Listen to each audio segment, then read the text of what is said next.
Assalamualaikum warahmatullahi wabarakatuh.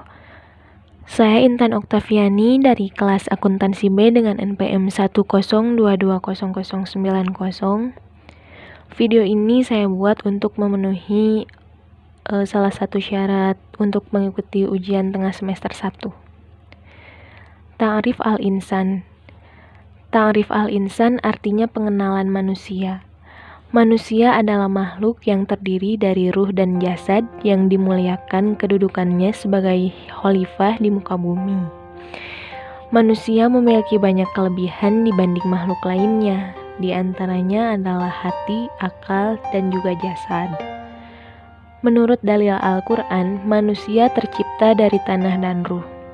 Manusia terbentuk dari unsur hati yang berfungsi membentuk kemauan atau keputusan yang bersumber dari keyakinan, akal yang mampu membentuk pengetahuan, dan pelengkapnya jasad untuk membentuk pengetahuan. Allah Subhanahu wa Ta'ala menciptakan manusia untuk melakukan amanahnya, yaitu untuk beribadah kepadanya dan amanah untuk menjadi pemimpin di muka bumi. Hal ini tercantum dalam firman Allah Quran Surat Az-Zariyat ayat 56. Wa ma khalaqatul jinna wal insan illa liya'budun. Dan aku tidak menciptakan jin dan manusia melainkan supaya mereka mengabdi kepadaku. Hakikat manusia atau hakikatul insan sebagai makhluk yang lemah. Hakikat manusia yang pertama sebagai makhluk adalah berada dalam fitrah, lemah, bodoh, serta fakir. Manusia dimuliakan oleh Allah dengan ditiupkannya ruh, sangat istimewa, dan ditunjukkannya alam kepadanya. Potensi manusia atau taqwatul insan, manusia memiliki potensi pendengaran, penglihatan, dan hati atau akal untuk dimintai pertanggungjawaban ibadah dan menunaikan tugas khilafahnya. Walaupun manusia menjadi khilafah, tetap saja manusia bukan kepemilikan yang sah. Tidak boleh berkehendak semaunya, apalagi sampai melanggar aturan. Sifatul insan atau sifat manusia adalah pola perilaku seseorang yang hampir tetap berada dalam diri orang tersebut. Sifat biasanya dipengaruhi oleh orang terdekat maupun lingkungan. Sifat secara umum merupakan ciri khas yang ada pada sesuatu. Sifatul insan dibagi menjadi dua bagian. Jalan yang pertama Allah berikan adalah jalan takwa atau mensucikan jiwa. Menurut Ibnu Qayyim, hakikat takwa adalah menaati Allah dan ihtisab, baik terhadap perintah maupun larangan Allah. Ada beberapa hal yang perlu kita lakukan untuk mencapai takwa. Di antaranya dengan pandai bersyukur, menjadi seseorang yang penyabar, berbelas kasihan, penyayang, santun, bijaksana, bertaubat, lemah lembut, jujur, serta dapat dipercaya. Jalan yang kedua adalah jalan fujur atau mengotori jiwa. Ibnu Qayyim menafsirkan, sungguh merugi orang yang menyembunyikan, merendahkan, dan menghinakan jiwanya dengan kemaksiatan kepada Allah. Apabila ini terus dilakukan, maka jiwa akan terus meniti jalan fujur.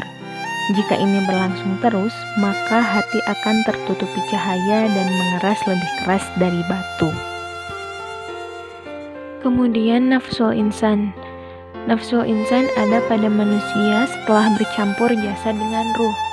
Hal ini tercantum dalam Quran Surat Az-Zumar ayat 42.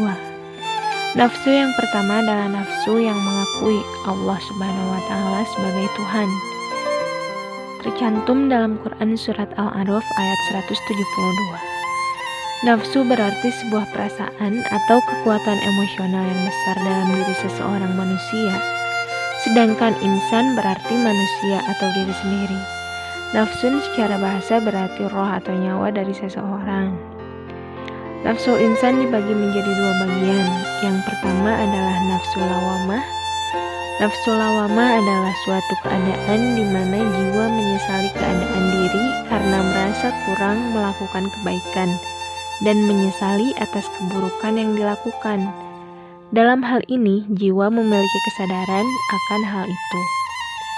Yang kedua yaitu nafsul mutmainnah, yaitu sifat jiwa yang memperoleh ketenangan. Hal ini tercantum dalam Quran Surat Al-Fajr ayat 27 sampai dengan 30. Sesungguhnya jiwa memiliki kecenderungan untuk berbuat buruk, karena setiap jiwa memiliki hawa nafsu. Namun permasalahannya adalah bagaimana kita menahan diri untuk tidak dituntut oleh keburukan tersebut. Ibadah berasal dari kata ibadah yang berarti menghamba. Dari kata itu kita temukan kata abdun yang berarti budak atau hamba. Ibadah berarti penghambaan dan ubudiyah adalah perbudakan. Menurut Al-Azhari, kata ibadah tidak dapat disebutkan kecuali untuk kepatuhan kepada Allah. Ini sesuai dengan pengertian yang dikemukakan oleh Al-Syaukani, bahwa ibadah itu adalah kepatuhan dan perendahan diri yang paling maksimal. Hakikat ibadah itu adalah melaksanakan apa yang Allah cintai dan ridhoi dengan penuh ketundukan dan perendahan diri kepada Allah. Ibadah akan terwujud dengan cara melaksanakan perintah Allah dan meninggalkan larangannya. Tugas manusia di muka bumi ini salah satunya adalah dengan beribadah kepada Allah.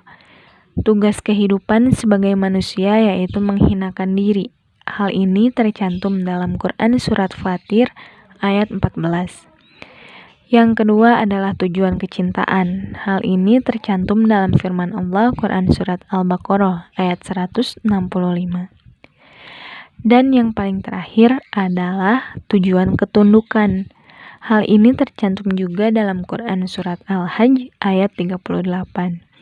Semua ini harus dilakukan dengan penuh takut serta harapan. Sekian penjelasan atau pemaparan dari materi semester kemarin yang bisa saya sampaikan. Mudah-mudahan bisa terrealisasi dalam kehidupan saya pribadi. Semoga bermanfaat. Terima kasih atas perhatiannya. Wassalamualaikum warahmatullahi wabarakatuh.